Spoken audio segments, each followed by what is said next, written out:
Okay, I'll just give you a short introduction, guys. So welcome to our session called Mental Health in Times of Crisis. This session is hosted by the Club Alpbach Tirol, which is an Austrian club affiliated with the European Forum Alpbach.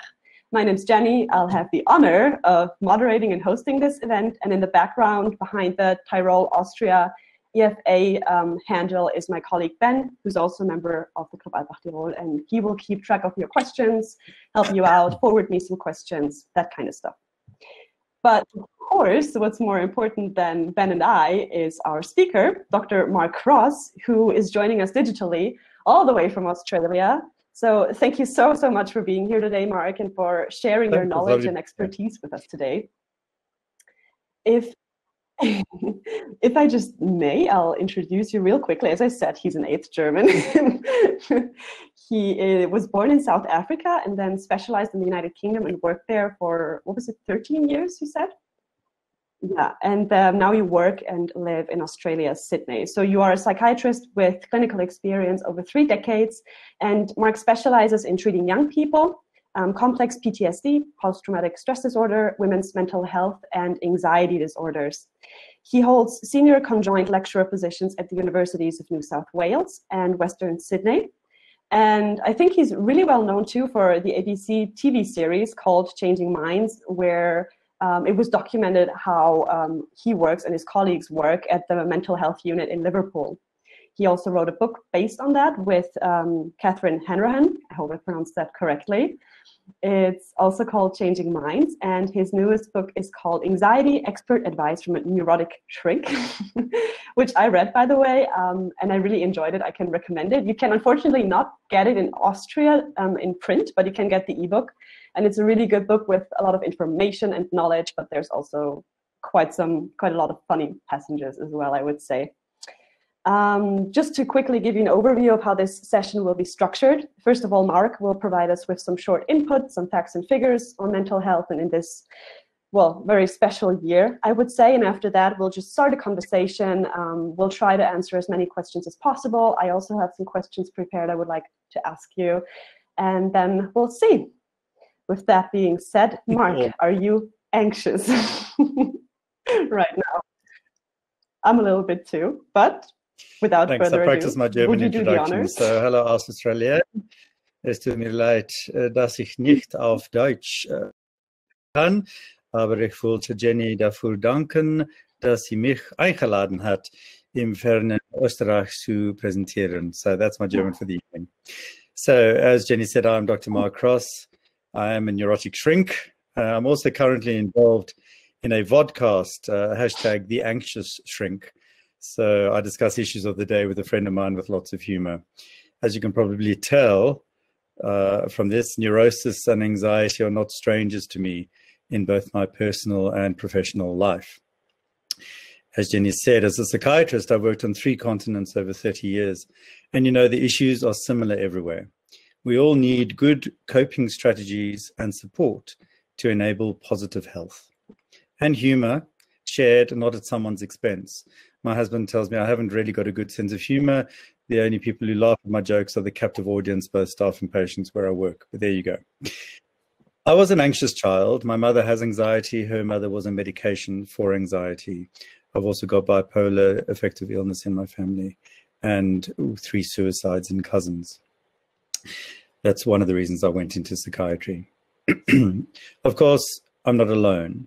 In fact, we live in an age of anxiety, work anxiety, health anxiety, anxiety about terrorism, Trump anxiety disorder. And of course, we now have coronavirus terror. But it seems in the world, we've become increasingly intolerant of discomfort and unease, which, coupled with our frenetic efforts to be successful, has made us increasingly anxious. I hate binary notions, but it's you either success or you're a failure in our world, and that has to change. Busyness, a fear of not contributing to society or being judged and being found not worthy is part of 21st century life. And then there's our inability to reflect on our mortality, which paradoxically doesn't engender inner calm or help us grow old gracefully. Instead, we reach for anti-aging creams and post idealized social media representations of ourselves. No wonder so many of us are anxious. As it turns out, globally, anxiety disorders are in the top 6 leading causes of what is known as burden of disease. And this is a measure of the impact of a disease, of the years of healthy life lost or diminished in quality as a result of living with a disability that affects all aspects of your existence, including those caring for you and those at home. Mental and substance use disorders are the leading cause of non-fatal disability in the world.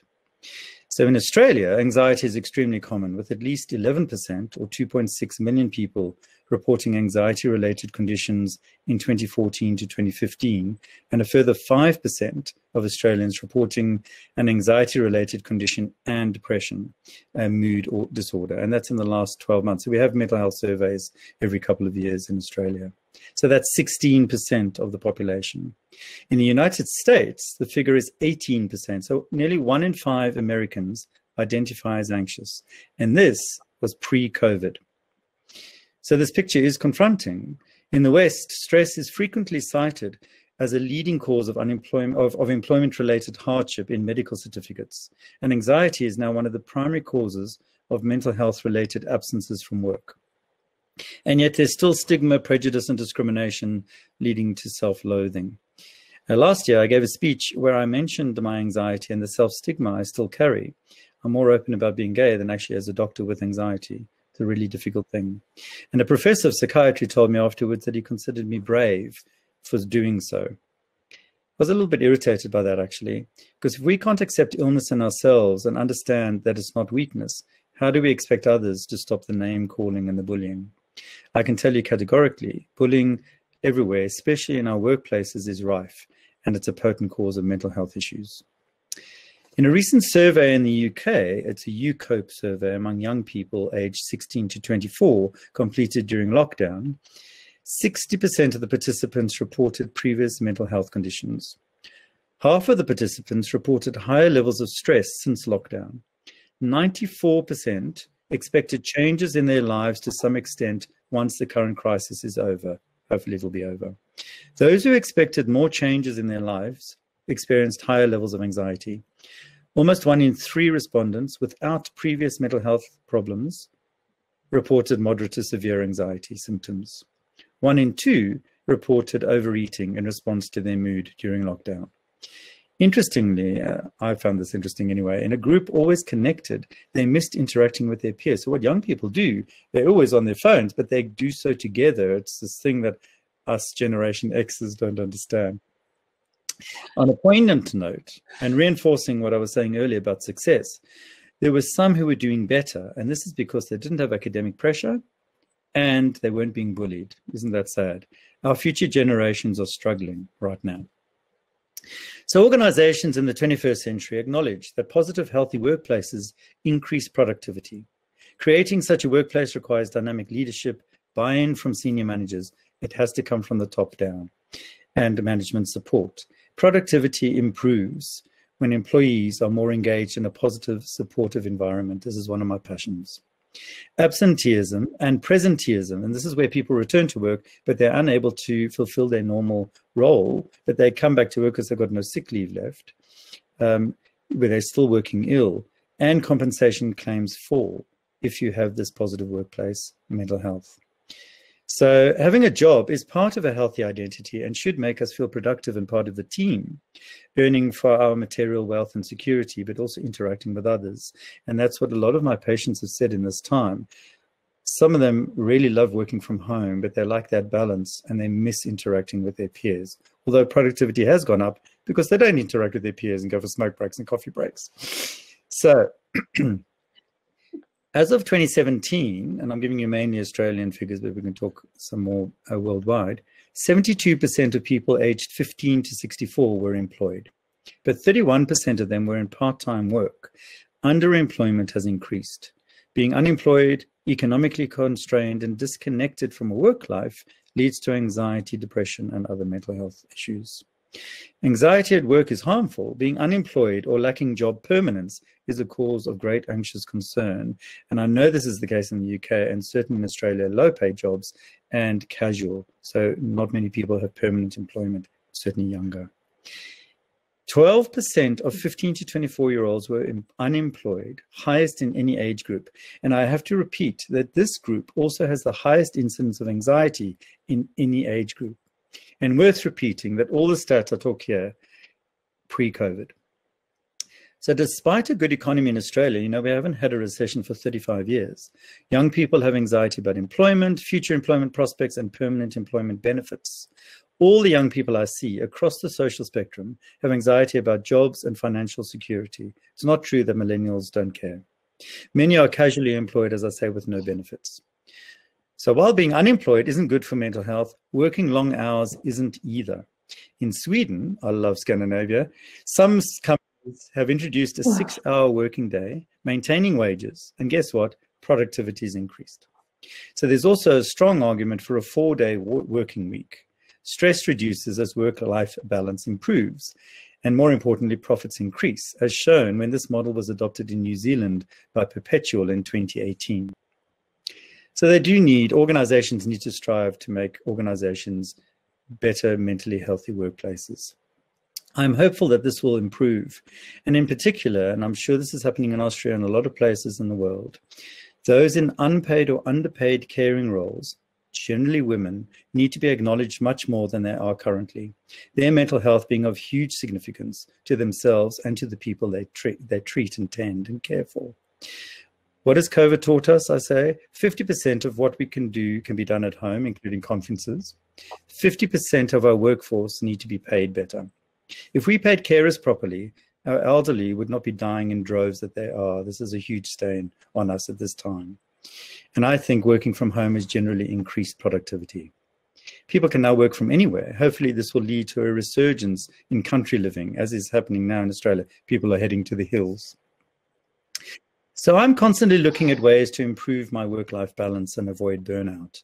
Australia in the OECD countries, the countries that compare stats about living standards and a whole lot of things, we score very highly for living standards, very highly, but we're 39th for work-life balance. It's really poor. The World Health Organization's 11th revision of the International Classification of Diseases, 2019, that's the ICD, defines burnout not as a medical condition, but as an occupational phenomenon. So criteria include feelings of exhaustion, negativity, or cynicism relating to one's job, and reduced efficacy. In comparing countries, as I say, Australia scores very low in this. So I don't want to be one of those people who regret that their career came before their children. Again, it's important to practice what I preach, but again, I think COVID has taught us the new normal. The world is going to change and is changing, hopefully for the better. Excuse me. As I say, you can live a productive life with anxiety and mental health, even if you never quite nail the management of it. And we can talk about that later, I'm sure, Jenny. People can improve to the point where their symptoms are negligible or recover from an episode, depending on the cause. I encourage my patients and friends, and you as well watching, to unthink the binary notion of strong versus weak, especially when it comes to mental health symptoms. A person with a mental health condition is just that, a person, with symptoms that can be managed and treated. You're not the illness. You're a person with a treatable condition. So understanding and compassion from friends and relatives goes a long way in helping someone with symptoms to settle, as well as reducing stigma and discrimination. A friendly acknowledgement from a loved one that you're not going crazy, because that's what you think in your head. A hug, understanding that symptoms are just that, not you, all helps. Be nice, be kind. And I'm often asked what kinds of support are useful, especially during these COVID times, and we'll expand a little bit more. Family, humor, I may be repeating myself, humor is important. I share memes with all my patients and family and friends. Holidays, even in COVID, it's important to take a break. Socializing, exercising, having fun. Maintaining balance, but enjoying mindful drinking. Pizza, fries, and chocolate are things of joy, and you're not allowed to feel shame if you need to eat them every now and then. Don't shame others either. We need to comfort ourselves at times, and we need to support each other at times. No one needs a wagging doctor telling you what to do. And so on a last note, before I hand over to you, Jenny, how are these experiences being shaped by COVID? I'm feeling optimistic and saddened at the same time. Optimistic that our world is replenishing, that we are spending quality time with family, that we can look at ourselves and be better. saddened, for instance, I may never see my parents alive again. They're on another continent in Africa. And that the economic and mental health destruction through coronavirus is yet to reach its peak. So what do we do now in this time? Sharing of funny memes. I love funny memes as long as it's not laughing at someone, and I've sent them to everyone. And we need to look at our connections and community. My community are my patients who always ask me how I am before I ask them. My family, my friends, SANE, my charity board that I sit on, and work colleagues, and my neighbors. You know, we've got to tend to each other. So laughter, togetherness, connection, walking and talking.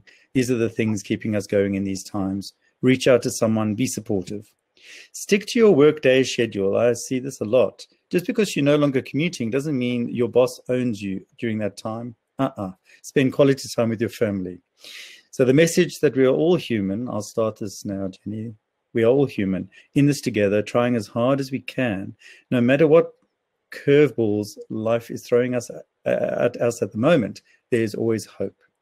So we will get through this panic-ridden time and cope as best we can in whatever new normal the world's going to throw at us.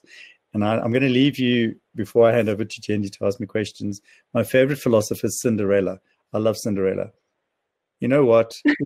This Cinderella is a study in resilience. I mean, whatever life piles on her, she maintains her beautiful personality and interaction with the world. And she says, as she says, and I'll leave you at the end of this now, have courage and be kind. Thanks, Jenni. Thank you, Mark. That was very, very good introduction. And you covered a lot of topics, especially the Cinderella quote was very beautiful. I do have a ton of questions, and there are a lot in the chat as well. There are two I would like to kind of combine because you tackled them both already in a way. You mentioned that burnout is not defined as a medical condition, but as a workplace, was it? Yes, condition, phenomenon. Again, this is the new definition from the World Health Organization. But of course, burnout has been with us for a long time. And in psychiatry, we sort of measure that. And it's there's American, I can't remember the exact name of the American psychiatrist who also classified burnout.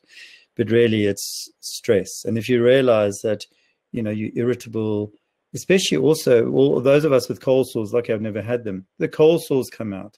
I've had a couple of friends have shingles at the moment, you know, so it's this horrible ongoing stress. And at least we know where the stress is coming from. It's out there, this coronavirus, but that doesn't help.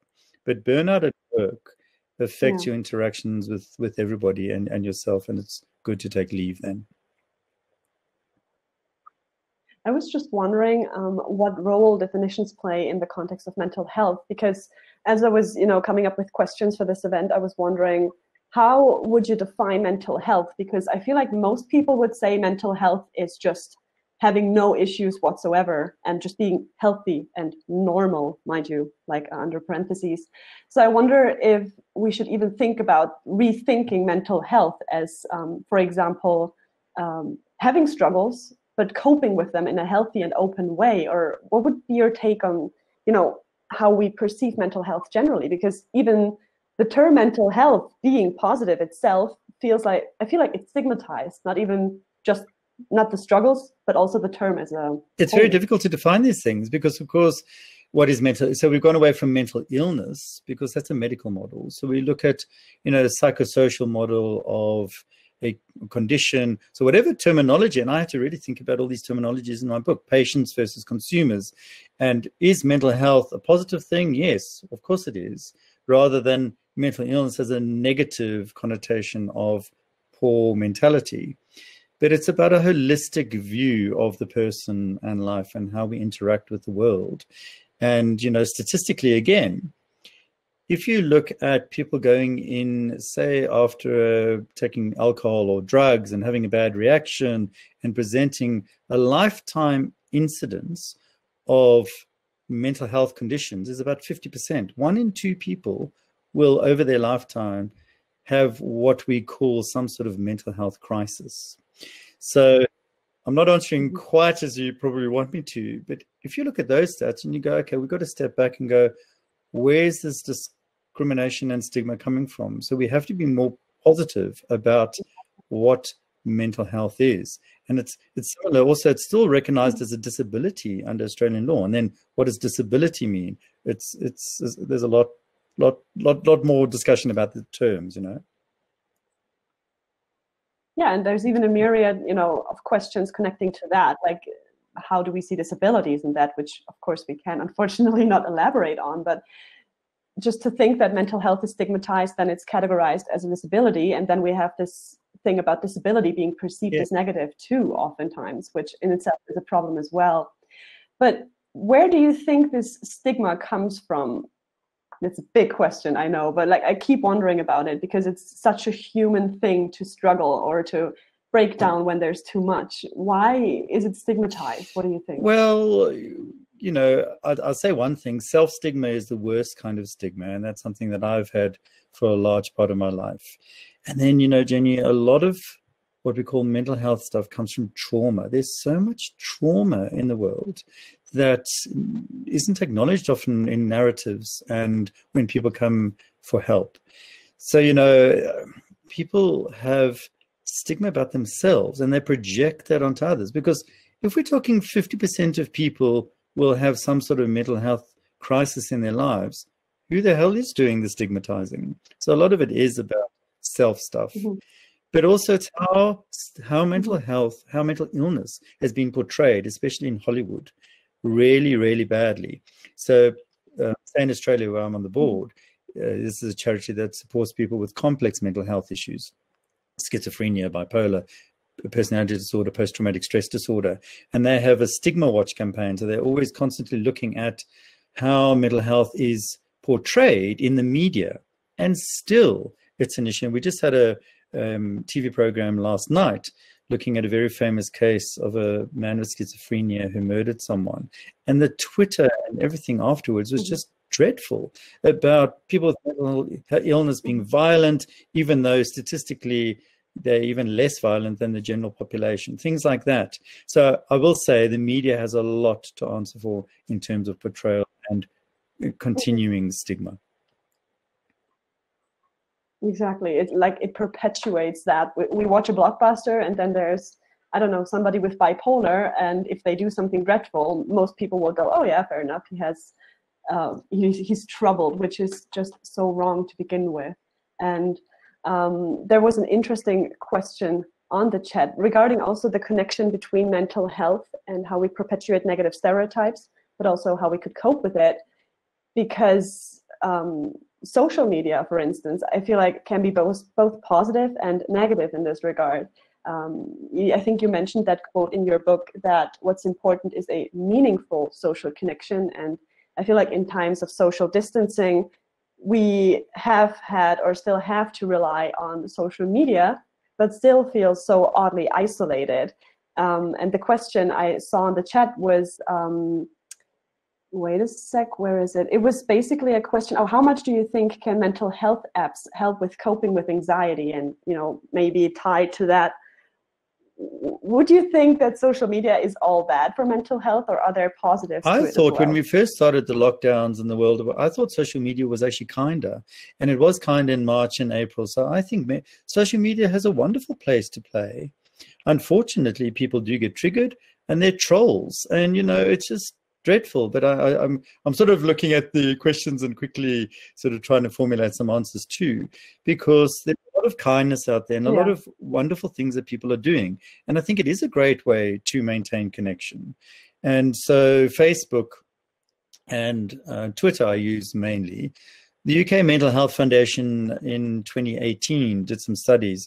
And of course, in young people, and you can probably guess what I'm about to say, Instagram and Snapchat were found to be really quite harmful for mental health. But those platforms have improved things in terms of not being able to like or whatever. So that's moved on. Also the apps, I mean, look at me, my phone's next to me. We've all got our phones next to us, right?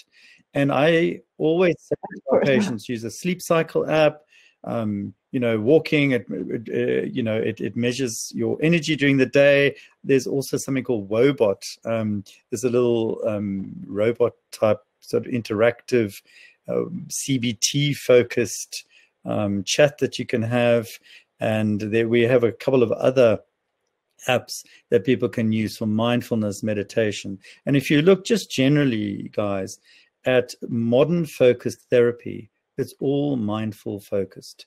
And all mindfulness means, and it's taken me a while to work this out, is just focusing on what you're doing in the moment, not the wormhole of thinking about the future, wormhole thinking about the past, and sticking to a good routine. And I always try and stretch and breathe in the morning. Now, I must just tell you, I did mention this on a talk the other night, and my husband was sitting there drinking wine. He spat it out and said, "No, you don't." And of course I said, of course I try, but some days I just go, oh, bugger that, I'm going to stay in bed. So it's balance.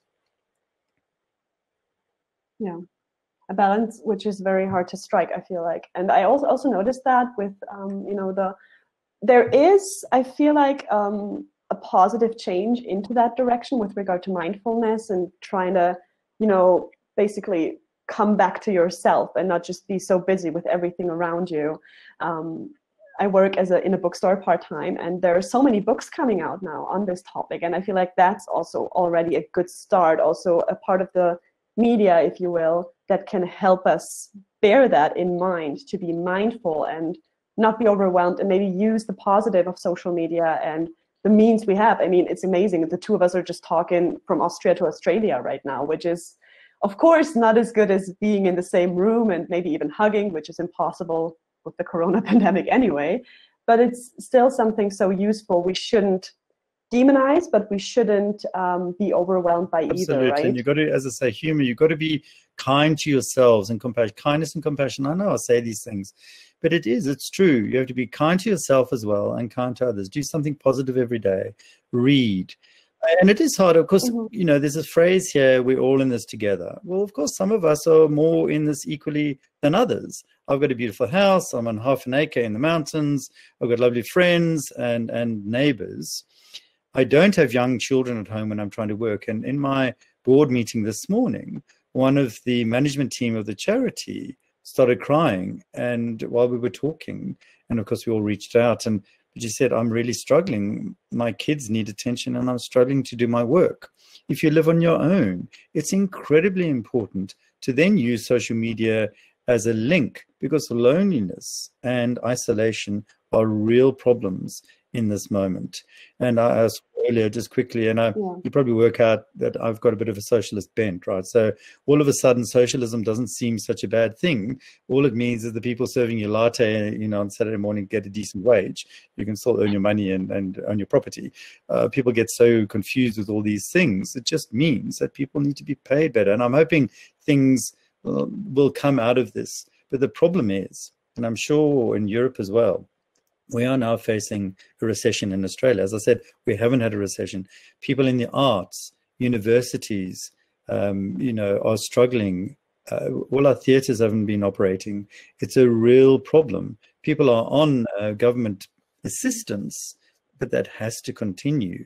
And so it's very important to look at all these things when you're trying to be positive too. Because on a positive note, people, I usually run around, I'm traveling, I'm getting sick, I'm doing things. I have loved being at home and centering and looking at what's important. So you got to, again, that balance. And I'm rambling here, so you got to cut me off, Jenni, because I tend to go down rabbit holes. Very interesting to listen to.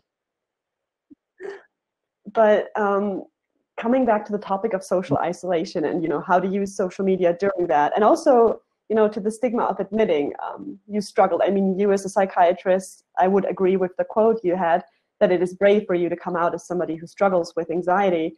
And for example, when I had to quarantine back in the end of March because a friend of mine was diagnosed with corona or COVID-19. And so I had to go into self-isolation for 2 weeks, and I live alone. It's an apartment. I'm moving out in fall because it's not my favorite apartment. So it was driving me up the walls. Like these 2 weeks, mental health wise, were, I feel like, the worst thing that I have ever experienced so far. And I know many people who struggled with that too, and who even, again, perceived social media as something negative because they felt like they have to be online, but they didn't have the energy to, and they felt used and restless because, for example, they couldn't work from home in the beginning, or they were forced to take a step back and that kind of stuff, which again ties in with us needing some meaning or something meaningful in our lives to strive for ourselves, and maybe hopefully also for society. And I just found a very interesting quote or comment on the chat, and I would like to read it out in its entirety because I think it's an interesting input on the topic of work-life balance, which is important, but then again, you can question that yourself. Sophie Bromberger, wrote that. I don't like the word work-life balance. Work is a huge part of our life, and you can't really view the two of them separately. While it's important to balance our work and free time, in my opinion, it can be detrimental to look at your work as not your life. We should try to improve our well-being in all sections of our life simultaneously instead of trying to balance a stressful work life with an even more stressful social life. And I do think she has a point there. I couldn't have said it better. You're absolutely right.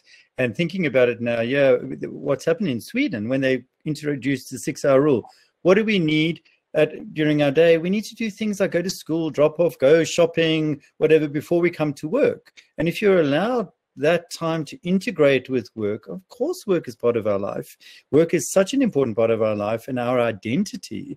And, I couldn't see myself as anything other than a doctor right now. It's just getting the balance between what we do at work and what we do at home is maybe a better way of doing it. Yeah, absolutely. I agree with that. I'm kind of trying to not even separate the two, but get a clear structure. It's not, of course, work is a part of your life, but you just need to kind of tie it into your life without it overwhelming everything else that's part of your life. I think, yeah, of course, you can't separate the two. It's a tricky issue. And Antonia, who's a club member, she asked, how do you see the now common concept of home office? Is it rather positive or negative for mental health? And it can be both. It has to be, but it's funny just thinking about my brain and talking about anxiety. I'm thinking, oh my God, now I put that in my book and I shouldn't have said work-life balance. And so that's going on in this side while I'm thinking about the next question. That's what I do, right? So yes, but it has to be a positive space.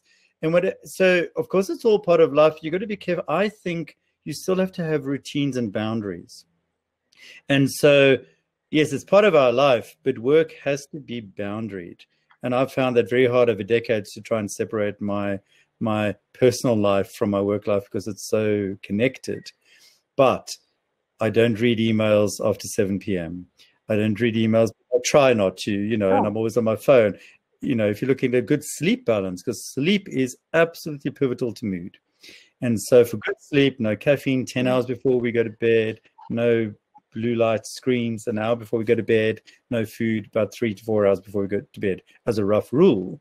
And of course, I'm in bed scrolling through and my husband will go, listen to your own advice. I'm going, that's true. Down. Because I tell you what, when I'm not watching an episode of The Vikings till 11 and I haven't eaten late, I sleep better. Big surprise. So that you're getting that sleep-wake balance is important. And then with the work, starting work from home at your work time, not the commute time, because people have felt a bit pressure to do more because they feel guilty about being at home. You're still working. I don't know about getting dressed sometimes, and I laughed with my patients the other day, and I do video calls. I stayed in my pajamas all day. It was raining outside. I didn't care. It was actually quite nice. So every now and then you go, I'm not going to, I'm fully dressed, by the way. I haven't got one of those weird that people are doing, but it's a very, and I think we've had to rapidly learn, and even doing these sort of meetings and chatting now, which is wonderful, but there've been technical glitches, and yes, it's not quite the same as sitting in the room and having a nice glass of wine and chatting, but it's still great to be able to do this. You raised like two very interesting points there. Like one, the people who know me, like oftentimes people ask me, Jenni, when do you sleep? Because usually I just sleep 3 to 4 hours a day, and it's not healthy, and I know that. And for example, today I slept 7 hours and I feel amazing. So there's that. And the second point you raised, I just lost. What was the second point you raised and I wanted to address? Oh, yeah, right. With structure, for example, not answering emails or calls after 7 p.m.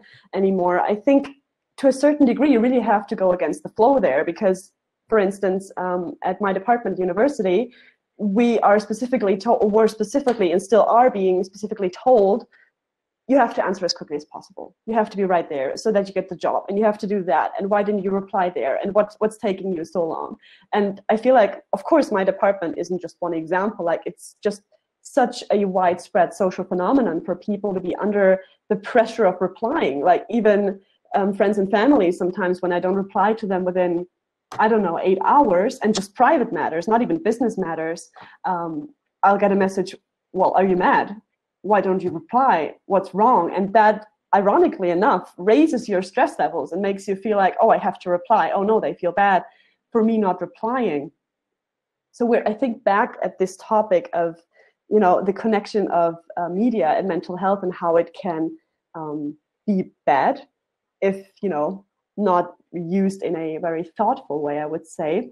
And there's a question that ties in. Sorry, but just quickly on that before I forget, I mean, you said a lot of things there as well. You have to disconnect from your phone or your devices. I think it's absolutely pivotal to good health. And news cycle as well, just watch the news in the morning and nothing else. But I do that with text. So I talk to my patients and my friends on WhatsApp. Choose because I quite like that, because, you know, you get the double blue tick when they read it and know when they've read it. With text, I do the same. I text somebody and I expect an immediate answer, and I go, well, of course, that's not how it works. You've got to manage your life and your devices. But we do have to manage these things better. But I love in Australia. So when I was clinical director at Liverpool Hospital, I'd get these emails. I love Australia. So the ministers asked for a report. This is in the morning. We need it by close of business today. And then I just ignore it. So what are you going to do? Fire me? So at least I'm like, I suppose I'm lucky. Nobody wanted to do my bloody job. So not getting too cocky. But that's what I was saying earlier, and maybe I didn't make my point. It's great. You know, when you're not getting stress or burnout and you're doing well at work, when you've got a say in what you do at work, and you feel heard, and you feel part of a team, and you feel that you're part of making good outcomes, that's really what prevents burnout. And so when you're being pressured by poorly trained, let me be nice, poorly trained bosses, I could say narcissistic psychopaths, but I won't, who really are, it's a bullying and harassment tactic, and that's not good. And people then have poor outcomes and leave jobs then. Sorry, I just wanted to say that. No, that's a perfectly fine remark. I also like a club member, I'm not going to say the name, but they just started a new job at a law firm, and they're working insane hours, it feels like. And I feel like that also connects back to the point you raised on Generation X, that for us, or Generation Y, you know, depends on which letter generation you want to refer to, but I feel like the younger generations have this problem of having to live up to so many expectations and having to work so hard and being there 24/7 just to prove that, you know, we're capable, we can work, we're there. And that, of course, will take a toll on us at some point or another, or most of us for that matter. Which is why, which I quite like millennials in a way. They're going, no, because when I trained, you know, when I did obstetrics in my house job, I did 2 weeks of 138-hour weeks. I mean, you cannot do that and be safe. And we, as senior doctors, and we've got to watch this because there's also bullying and problems in our ranks as well, we expect the younger set to work like we did. And no, it's not. And they're right to go, no, I'm working my contracted hours. Or, you know, if I'm working overtime, I need to be paid for it. Yeah. I think that's right. Yeah. Coming back to the media and that question, I saw two questions which are very good. One is Haseb Ahmed, I'm sorry if I'm butchering your name. How can a person control their mental health in a stable way during the crisis, while the media is covering all parts of our lives? And of course, I mean, the COVID numbers, you see the media coverage being so negative, which was during my quarantine also a big cause of struggle for myself, because I kept checking the numbers. I knew them by heart for every province of Austria. And that I learned the hard way. I had to just take a step back and be like, okay, the world's not just doom and gloom. But many people find it hard to switch off. And I feel like especially the young generations being online 24/7 have difficulties with that as well. So what would your advice be on, you know, people struggling with the media coverage and during the pandemic specifically, with the topic of being bombarded with negative news. You've touched on it already, but we have to take control, and it's good. You have to take control of you. And, you know, I say this to my patients and everyone, you can only control you, and you can only control your immediate environment. You can't control other people and what happens around you. So you have to then mindfully think about how you start your day. I saw someone earlier, morning routine is so important. Wake up, don't hit the snooze button, stretch a bit, listen to the news, because, you know, you want to be informed, and maybe there are changes in your area, whatever, in the day, and that's it. Because we all know the news cycles just go on a perpetual loop. And they also, what they choose to tell us is sometimes not very helpful. It's not useful. It just means that it's newsworthy. What's newsworthy isn't actually worthy, and it's not worth your time giving more time to it. You can read, speak to people, and again with social media, you use it as you want to. Don't get hooked into the trolls. Who cares? Just ignore them, block them. Speak to positive people on any social media platform you have. You will find them. And, you know, I'm sure in Austria, as here, we have online forums, like Saying has an online forum, 24/7 moderated. So there are always people you can reach out to. I always say that. Talk to anyone. I don't care who it is. Just talk to someone. I'm trying to keep track of the chat. Thank you so much for all the input, guys. I'm afraid we can't answer all the questions. There are some really amazing ones. I mean, all of them are amazing, but I'm just trying to cherry pick here what kind of fits in with our topic right now. And there was an interesting question, and I'm sorry, I cannot find it anymore. I would like to mention your name. I am very sorry. But I think, and that's the question, what role can education play and schools play? And that already, I believe, is a good start, where we can try to destigmatize mental health issues and also teach maybe mindfulness, or, you know, a healthy way of keeping your schedule right. Or what else do you think, or what other type of role could schools play specifically in education, maybe in kindergarten? So it's about how we talk about mental health and training. So there has to be at schools, and then we started in certain schools in Australia, certain teachers that are mental health champions. And it's a bit like any workplace. And then there's specific teaching about mental health issues right from kindergarten. And it's so my kids go to a public school, and it's an Aboriginal school as well. And so learning about heritage and the Indigenous minority, although they were here for 60,000 years, but we won't go on there. Learning about culture, different cultures, how to speak to people, how to not be a narcissist, and not to be horrible. It really does come down to kindness and integration and inclusivity right from an early age. And even at our tertiary institutions, you know, 1/3 of students have mental health issues and problems.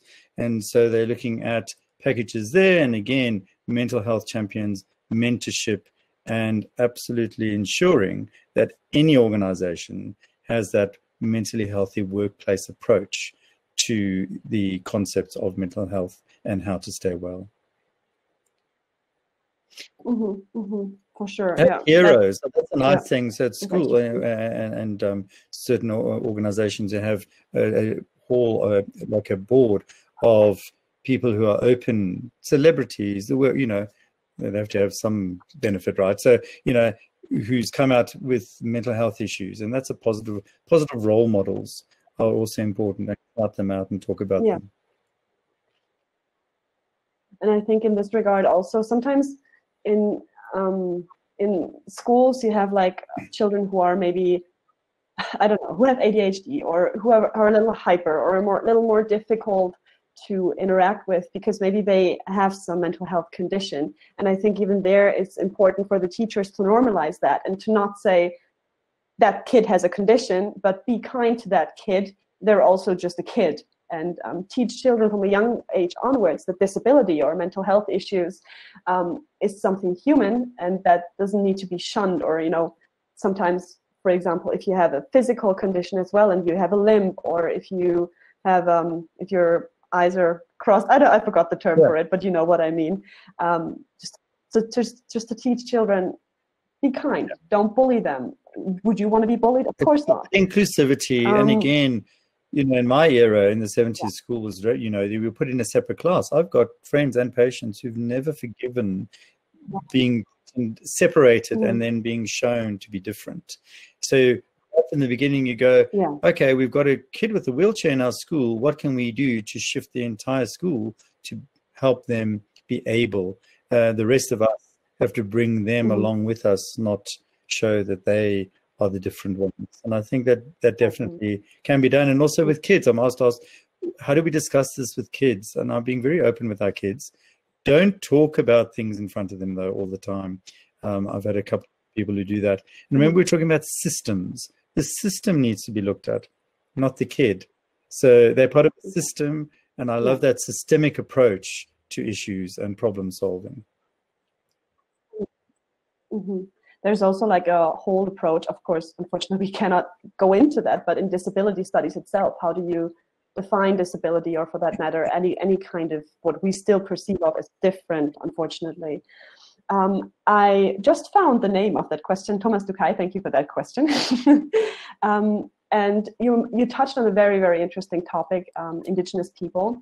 And I think it's worthwhile, or very important, not just worthwhile, to tackle that issue as well, the close link between our identity and how our mental health is. For Indigenous people, for example, I mean, that wasn't the case in Australia or also in Canada, where until the 1996, Indigenous people had to go to residential schools. They were, you know, not allowed to speak their language. They suffer from what's called intergenerational trauma because their parents, or even they, when they were children, were forced to suppress part of their identity and to be forced to be someone else. And that, I feel like, just this notion of the close connection between identity and whether or not you feel well mentally applies to so many different groups of people. There are Indigenous people, there are people of color, there are minorities, of course, and also the LGBTQIA+ community. Like, if I may, in your book, you mentioned that, I think I even have the quote somewhere. Yes, I do. Anxiety by Mark Frost. Under apartheid laws in the South Africa of my youth, the morality police could bust down your door without a warrant if illegal sexual activity was suspected.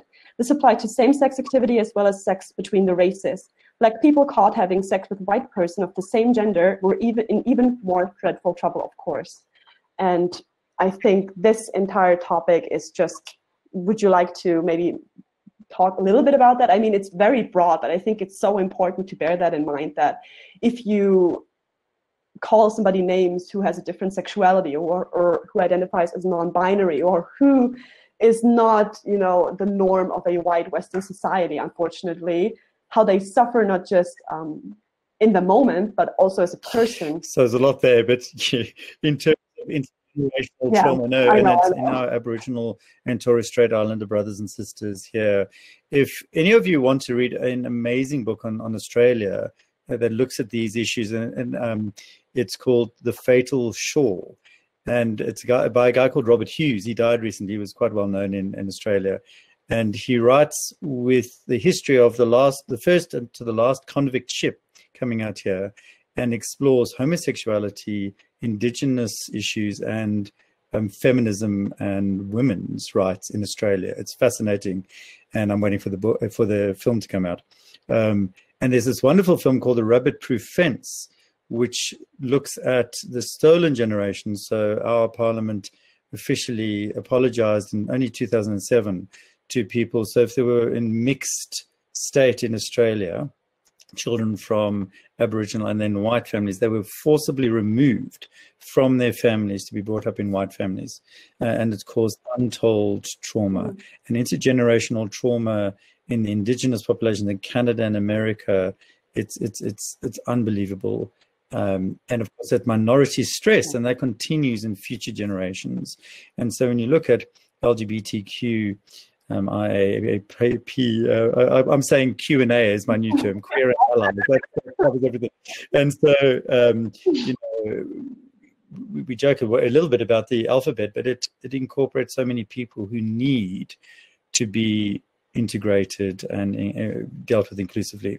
But if you look at LGBTQ Indigenous youth here, they're 10 times more likely to kill themselves than the general population. The dreadful statistic, and it's a worldwide one. So the South Africa of my youth, homosexuality was a mental illness as well as a criminal offense. So it didn't help when I was at medical school, because it was only in the ICD-10, and it's interesting, in the European manual, the ICD-10, which is very linked to also Asian and African influences, very conservatively, only stopped homosexuality from being a mental or medical illness in 1990, the year of my graduation. Yeah. That's incredible. Like, I also know statistics from Canada with Indigenous people that they're all also far more likely to suffer, first of all, from mental health issues, but also from substance abuse and alcoholism and domestic violence because of the trauma they suffered from. Absolutely. Families. Yeah, exactly. And so I talk about trauma. So many people have trauma, and in the older generations, even my mother didn't want to talk about the mental illness in her family. So her first cousins, 2 of them, suicided, as did a cousin of mine. And talking about things now that may upset people or whatever, but always talk to someone after I say things like this. I think it's important that we talk about it, but talk about it properly and with respect. And it's a very difficult thing, because the older generations, I'm sure in Austria, Germans the same. I mean, there's so many things, Second World War, all those sort of things, right? Not discussed. And it was all under the carpet. And at least now we are discussing these things. And you raised your question earlier. The only way we can deal with stigma and discrimination is be open about things and bring it to the table as we are now talking about. Yeah. First of all, be open and unfortunately, you have to be brave as of now still to raise these issues, but also for the receiving end to be open-minded enough and be like, maybe even if they don't understand, or if they feel like it's weird to them, to be like, okay, I'm gonna be open-minded about that and accept what you're saying and try to understand at least, and not just, shut down and close off because it's something you're not familiar with, or maybe even scared of because it's something so foreign. And you've also got to embrace it. Look at me. I'm looking here, I'm going, oh my God, I need surgery soon, because then on Zoom, and you think, oh God, that's so narcissistic. I'm 55 this year. And with age has to come some wisdom, I've got to walk the walk. So I'm always talking about environmental issues, and I'm a South African and I grew up on meat. We ate meat 3 times a day. And next month I would have not eaten meat for a full year. So we can all change, and we can affect change. I think that's important, because if we feel that we can't affect change, that has a very negative consequence on our mental health. So we can all do things, but every time now I use an earbud, I think of the turtles, and so you got to balance some of that up with just trying as hard as we can. And I know in Australia you guys are really big on the environmental thing, so that's great. Yeah, I think we're running out of time. We still have time for like 1 or 2 questions, but in that context of identity and mental health and acceptance and tolerance and open-mindedness, I would just like to at least raise the key word of Black Lives Matter, and how it's important to also think about mental health and identity in the context of race. Even if we can't discuss it at length right now, just bear that in mind as well, and how there was intergenerational, and still is intergenerational trauma as well. It's a huge issue, and people of color, especially, again, I'll say women of color. There's not quite what you're saying, but there are 22 rich white dudes in America who own more wealth than the whole of the women in Africa. We're talking about, if we talk about work and strength, and African women are just my heroes, I have to say. And in a weird way, as I was brought up in apartheid South Africa, but we were all raised by Black women to a certain extent. And it's a friend of mine's doing his PhD on this. It's a very interesting thing. But my music choices, I have to tell you, I love Black women's voices and singing. So, you're preaching a bit to the converted here. But again, I was raised as a white man in South Africa too. And issues of race and inequality have been part and parcel of my life for the last half a century.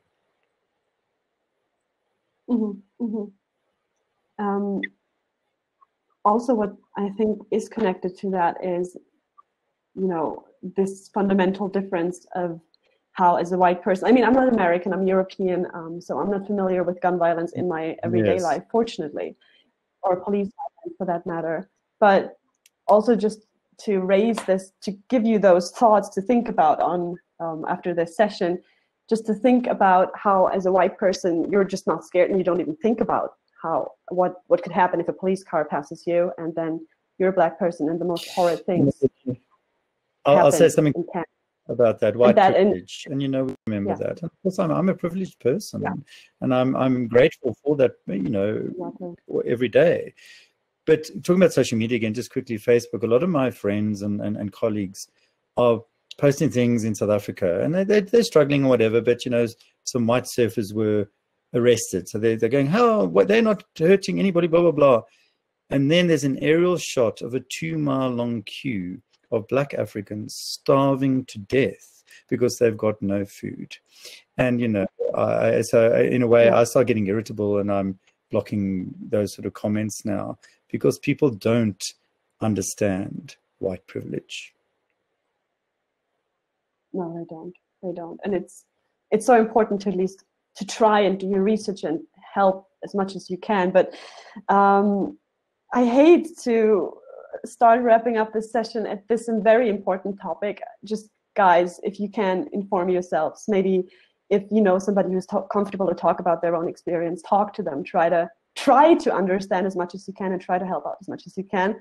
I didn't mean for this to turn political. Then again, this is not political. This is a human issue. So there we have that. You can't ignore environmental and social issues, minority stress, all those things that I talk about in my book. Very clearly, it makes a huge difference to one's mental health. So if you look at how you can prevent mental health, be nice, be kind, don't be a racist, misogynist arsehole. I think I couldn't close the session better.